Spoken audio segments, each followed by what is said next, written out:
Students, today the discuss about the first law of thermodynamics in this chapter, and first of all we discuss about the work and the energy terms in the thermodynamics.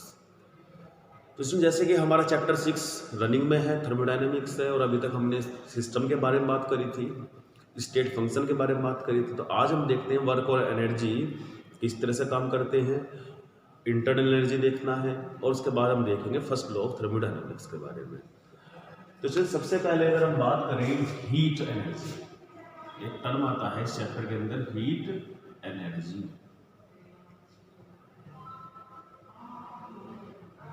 Heat energy तो actually में student heat energy है क्या? अगर हम देखा जाए heat और energy just corresponding with each other, एक दूसरे के साथ ही रहते हैं, लेकिन फिर भी हम अलग अलग टर्म यूज करते हैं। तो energy, you know very well, energy is the doing capacity of any body, of any object, is known as energy. तो एनर्जी क्या है? जो डूइंग कैपेसिटी है या वर्क डन जो कैपेसिटी, वो हमारी एनर्जी बन जाती है। But the movement of energy one form to the another form, lower to the higher, so this is known as, this movement of energy is known as heat energy. तो इसमें मतलब क्या है कि जब हमारी एनर्जी मूवमेंट करती है वन फॉर्म से अनदर फॉर्म में, वन पॉइंट से अनदर पॉइंट की तरफ, तो वो कन्वर्ट हो जाती है हीट में। एक एग्जांपल समझते हैं, pressure cooker is the simple example of close system, and you can put the spoon on the pressure cooker. After some time the all heat transfer to the spoon, and after some time the spoon becomes hot. मतलब क्या है कि student, pressure cooker जो है हमारा एक close system का example है, और हमने इसके ऊपर एक स्पून रख दिया है। जब स्पून रख दिया है तो हुआ क्या है कि हमारा हीट ट्रांसफर कहाँ हुआ है? सिस्टम से कहाँ हुआ है? सराउंडिंग पर, बाहर की तरफ हुआ है, और उससे क्या होगा, वो हमारा स्पून जो था वो भी हीट हो गया। तो ये हीट ट्रांसफर का एग्जांपल है। तो इसमें यहाँ पर हम देखते हैं, जो हीट को यहाँ पर हम नोट करते हैं इस चैप्टर में, वो करते हैं हीट केवल क्यू से। अब यहाँ पर क्यू भी 2 टाइप्स में कन्वर्ट करती है, पॉजिटिव एंड नेगेटिव। तो इसमें क्यू पॉजिटिव आता है और नेगेटिव दोनों आते हैं, यहाँ पर हम देखते हैं। अब कब पॉजिटिव लें, कब नेगेटिव लें? तो अब हम देखते हैं इसमें हमारा जो टर्म है वो क्या है? सिस्टम है, और इसके बाहर कौन है स्टूडेंट? सराउंडिंग्स है, ये आपके सराउंडिंग्स है। तो अब जो सराउंडिंग्स हैं, अगर हमारा system is hotter than the surrounding, if the system is hotter than the surrounding, the heat transfer to the system to the surrounding. अगर सिस्टम ज्यादा हॉटर है तो क्या होने वाला है? टेम्परेचर इंक्रीज हुआ, तो इसकी एनर्जी कहां जाएगी स्टूडेंट? सराउंडिंग्स में जाएगी। तो system is the hotter than surrounding, heat transfers to the surrounding, this is the Q is the negative for that case, and it is the simple example of exothermic reaction. Exothermic reaction means release the energy between the particles goes to the surroundings, and this is known as the Q is negative. और अब student समझेंगे Q is positive कब होने वाला है? अगर हमारा system colder हो, क्या हो स्टूडेंट? यहाँ पर हम क्या करते हैं, वाटर रीजन क्या कर देंगे, कोल्डर। अगर हम कर दें system colder than the surrounding, and heat transfer from surrounding to the system, अगर हीट हमारी सराउंडिंग से सिस्टम में जाती है तो उसमें वो बन जाता है क्यू इज पॉजिटिव। तो ये तो हीट चेंज की बात हो गई स्टूडेंट हमारी। इसलिए हम देखते हैं इस चैप्टर में टर्म आती है एक्सोथर्मिक, उसको भी बता देते हैं, exothermic and endothermic. If the chemical reaction between the reactants to form the product by the evolution of heat, the change of the heat, and heat goes to the surroundings, is known as exothermic, and delta H change in heat enthalpy is negative. और कोई भी reaction student है और उसके आगे हम लिख देते हैं, राइट कर दे, delta H is negative, it is the exothermic reaction.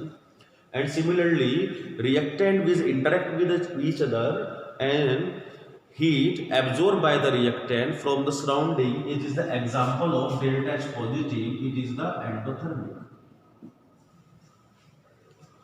तो अब यहाँ पर दो बातें सामने आ रही हैं, एक एक्सोथर्मिक है और दूसरा क्या है, एंडोथर्मिक है। हीट रिलीज होकर बाहर जा रहा है तो एक्सोथर्मिक बना, अंदर आ रहा है तो एंडोथर्मिक बन गया। तो इस तरह से ये हमारे इसमें हीट का कॉन्सेप्ट हो जाता है। अब हम देखते हैं वर्क के बारे में, वर्क कैसे काम करता है।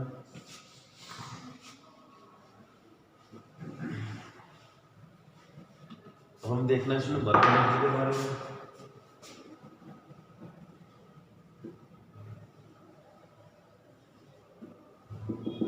वर्क एनर्जी, वर्क एनर्जी क्या है? वर्क एनर्जी मीन्स इसमें है क्या, सिस्टम सराउंडिंग्स हम समझ गए हैं। अब वर्क के भी एनर्जी मोड में वर्क का भी एक अपना रोल है, क्योंकि वर्क जो है, जो हम वर्क डन करेंगे वो एनर्जी में कन्वर्ट हो जाएगा। तो अब यहाँ पर देखिए, on the concept of thermodynamics two types work can be done, but one is electrical work, and second is mechanical work.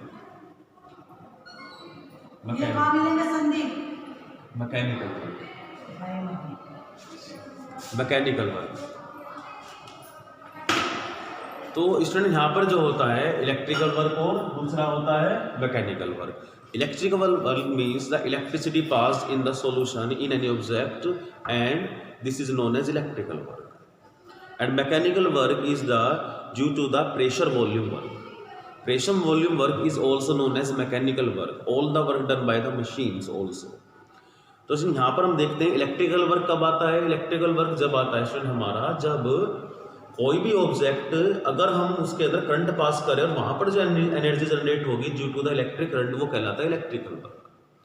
लेकिन थर्मोडायनामिक्स में जो मेन रोल है वो किसका है, मैकेनिकल वर्क का है। तो ये मैकेनिकल वर्क क्या है? तो student you know very well about the Boyle's law. Boyle's law in the work on the two parameters, pressure and volume, and pressure volume work is known as mechanical work, and mechanical work can be done by the two methods, expansion and contraction. अब student हम देखते हैं expansion पर और contraction पर। Expansion means all the pumps working on this base. आपने नीचे दबा दिया तो एक्सपेंशन हो गया, उठाया दबा, सॉरी कॉन्ट्रैक्शन हो गया, बाहर आए एक्सपेंशन हो गया। और आप देखते हैं जैसे आप इस काम को करते हैं, किसी पंप पर काम धीरे धीरे हीट होना शुरू हो जाता है। तो हीटिंग का मतलब क्या है, टेम्परेचर बाहर निकला, हीट बाहर गई। तो हीट बाहर गई तो क्या बन गया आपका, एक्सपेंशन एंड कॉन्ट्रैक्शन। अब यहाँ पर जो वर्क है वो किस फॉर्म में होगा, अब ये यहाँ पर भी वर्क टू फॉर्म में बन जाता है, पॉजिटिव एंड निगेटिव। अब ये कैसे पता लगाएं कि वर्क कब पॉजिटिव लेना है और कब निगेटिव लेना है, कैसे हम पता लगाएं? जैसे हीट का तो हम समझ गए हैं। तो स्टूडेंट यहां पर रखेंगे work done by the system, work done by the system. Expansion कराने पर जो आप वर्क डन करा रहे हैं, work done by the system. अगर सिस्टम के थ्रू वर्क होता है, मान लीजिए आपने क्या करा स्टूडेंट, एग्जाम्पल समझिए, आपने एक स्टेबलाइजर आपने लगा दिया है किसी एप्लायंस पर, वो लगातार वोल्टेज कंट्रोल हो रहा है, तो लगातार धीरे धीरे उसकी बॉडी भी हीटअप होती जा रही है। Work done by the system, mostly work done by the system के थ्रू ही होता है। तो बॉडी हीट हो गई, टेम्परेचर हीट हो गया, हीट बाहर निकल गई, तो क्या होता है इसमें हमारा work done by the system अगर होगा तो यहाँ पर हो जाएगा हमारा work negative, work done by the system. Clear? And अगर हम सिस्टम के ऊपर वर्क करते हैं, खुद वर्क कराते हैं उसके ऊपर, work done on the system, work done on the system. तो work done on the system होगा है स्टूडेंट, तो क्या होता है, W is positive. Work done by the system होता है, वर्क इज निगेटिव। ये भी एक बहुत इंपॉर्टेंट पैरामीटर है जो थर्मोडायनामिक्स के लॉ में काम आने वाले हैं। और इसके बाद आता है स्टूडेंट हमारा इंटरनल एनर्जी। क्या आता है, इंटरनल एनर्जी। अब इंटरनल एनर्जी क्या है स्टूडेंट, ये हमें समझना होगा। Internal energy develop by the special amount या definite amount of energy between the particles of in any reaction in any object in any system and surrounding. मतलब internal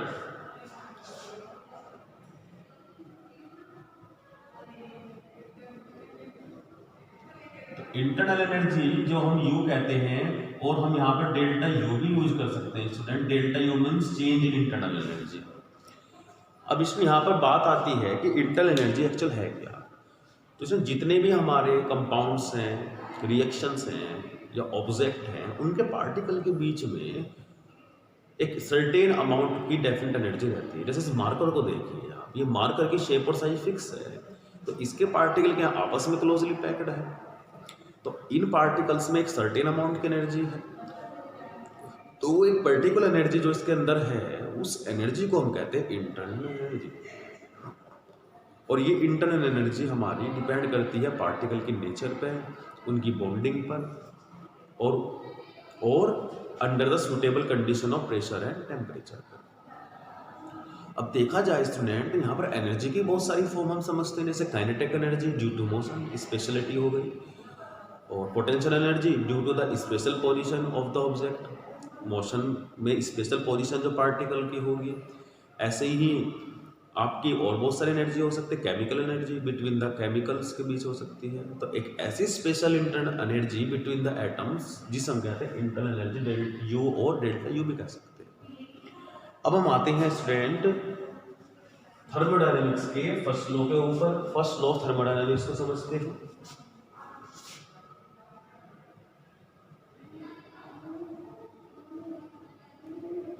first law of thermodynamics. अब इसमें यहां पर बात आती है first law of thermodynamics actually में है क्या। तो ये वही लॉ है स्टूडेंट जो हम प्रीवियस क्लासेस से लर्न करते आ रहे हैं। Energy can not be created, can not be destroyed, only change one form to the another form. और स्टूडेंट यही लॉ हमारा बन जाता है फर्स्ट लॉ ऑफ थर्मोडायनेमिक्स, कि जो एनर्जी है वो एनर्जी आप ना तो उसे बना सकते हैं ना ही उसे खत्म कर सकते हैं, केवल उसकी फॉर्म चेंज कर सकते हैं। अब ये कैसे पॉसिबल है, कैसे फॉर्म चेंज हो सकती है। अब मान लीजिए एक एग्जांपल से हम समझते हैं स्टूडेंट। मैंने एक आयरन की रोड ले ली अपनी, तो आयरन के रोड में आयरन के पार्टिकल है, उनकी एक अपनी एनर्जी है, ठीक, एनर्जी है, डेफिनेट एनर्जी, इंटरनल एनर्जी है। अब मैंने उस आयरन के रोड को क्या करा, बाय द मैकेनिकल वर्क उसके पीस कर दिए, cutting the piece of iron road. अब पीस करें, पीस करने के बाद एनर्जी फॉर्म चेंज हो गई, अब भी उसके अंदर एनर्जी है लेकिन फॉर्म अलग होगी थोड़ी सी। फिर मैंने क्या करा स्टूडेंट, उन आयरन रोड के जो पीस बने थे, उन पीस को क्या करा, ग्राइंडिंग कर दिया बाय द मशीन की हेल्प से, इलेक्ट्रिकल वर्क करा उसके ऊपर, चेंज करा मैंने, तो अब पाउडर फॉर्म बना, लेकिन अब भी एनर्जी उसके अंदर प्रेजेंट है। लेकिन तीनों कंडीशनों में एनर्जी की फॉर्म अलग अलग आई है, लेकिन एनर्जी जब भी रहा है। तो ये लॉ कहता है energy can not be created, can not be destroyed, change in one form to the another form. तो यही कहा जाता है the total sum of the energy of the universe is constant.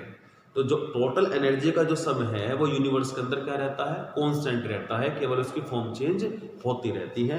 Mathematically it can be written as delta U is equal to Q plus W, and Q is heat, W is work done, and delta U is the change in internal energy. But we can also write delta U is equal to Q minus W, and minus and plus indication the work done and work done by the system also.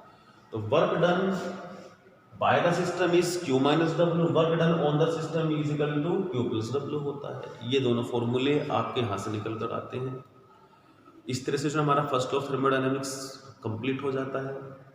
अब हम आते हैं एक और नए term पर जिसका नाम है एंट्रोपी। क्या नाम है स्टूडेंट, एंट्रोपी। और एंट्रोपी से पहले हम समझेंगे spontaneous and non spontaneous process को।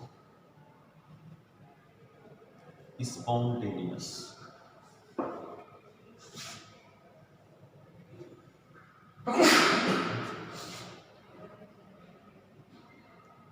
Spontaneous and non spontaneous. Spontaneous समझ लेंगे तो नॉन स्पॉन्टेनियस अपने आप हो जाएगा। ऐसे student natural occurring process can be done by itself, all the natural occurring process can be done by itself is known as spontaneous process and those and अब हम देखते हैं एक्चुअली में ऐसे कैसे प्रोसेस है जो अपने आप हो जाएंगे। अब इसमें ये यहाँ पर आप समझिए, ये मैंने एक स्लोप बना दिया ऐसे, ये स्लोप, और यहाँ पर मेरा मार्कर है। तो आप देखेंगे जब मैंने स्लोप ऐसे बनाया है तो नेचुरल प्रोसेस क्या है, नीचे गिरना, इसका ये नीचे गिर जाएगा। तो ऐसे प्रोसेस, ऐसी रिएक्शन, इस तरह के जो थर्मोडायनामिक प्रोसेस होता है उन्हें हम क्या कहते हैं, स्पॉन्टेनियस प्रोसेस, नेचुरल अकरिंग। अब मान लीजिए एक रिवर है, रिवर आ रही है हिल्स के ऊपर से नीचे डाउन जाएगी, ये उसका प्रोसेस अपने आप होने वाला। तो ऐसे प्रोसेस, नेचुरल अकरिंग प्रोसेस जो स्पॉन्टेनियस होते हैं उन्हें हम क्या कहते हैं, स्पॉन्टेनियस प्रोसेस। अब एक आयरन की रोड लेकर के आप डंप कर दें इन द मॉइस्चर एरिया में, तो क्या होने वाला है, डस्ट आने वाला है, कॉमन सी बात है। तो is the example of the spontaneous process हो गया। लेकिन अगर मैं स्टूडेंट प्लेटिनम वायर ले लूँ या मैं एक गोल्ड वायर ले लूँ और इन दोनों को वाटर में डिप कर दूँ या मॉइस्चर एरिया में कंटेंट में डंप कर दूँ, तो क्या होगा, इनके ऊपर कोई इफेक्ट नहीं आएगा। तो it is the example of non spontaneous process, जिन्हें कराने के लिए हमें एक्स्ट्रा ड्राइविंग फोर्स लगाना होगा, एक्स्ट्रा कंडीशन लगानी होगी। ये होते हैं हमारे स्पॉन्टेनियस प्रोसेस। अब एक रबड़ बैंड को खींच दें तो खींच कर उसकी टेंडेंसी वापस उसी फॉर्म में आने वाली है, तो this is the spontaneous process है। और जितनी रिएक्शन होती है इसमें वो स्पॉन्टेनियस प्रोसेस के अकॉर्डिंग ही काम करती है, जिसे हम कहते हैं फीजिबल ऑफ द रिएक्शन। तो फीजिबल रिएक्शन मतलब स्पॉन्टेनियस हो जाएंगे। अब आप एक वुड को बर्न करेंगे, बर्न करने के बाद वो स्मोक देगी, डस्ट देगी, ये क्या है, स्पॉन्टेनियस प्रोसेस है। आपने केवल एनर्जी सप्लाई करा है, तो ये स्पॉन्टेनियस होते हैं स्टूडेंट। और ऐसे प्रोसेस जो अपने आप ना हो सके, जिन्हें कराने के लिए हमें एक्स्ट्रा कंडीशन चाहिए, वो बन जाते हैं नॉन स्पॉन्टेनियस। तो स्टूडेंट इस वीडियो में इतने रखते हैं। अब हम डिस्कस करने वाले हैं नेक्स्ट वीडियो में एंट्रोपी की, second law thermodynamics and third law thermodynamics के बारे में। और उस वीडियो में हम अपना चैप्टर को और बातें करेंगे और समझेंगे क्या क्या चीज़ें होती हैं। Okay students.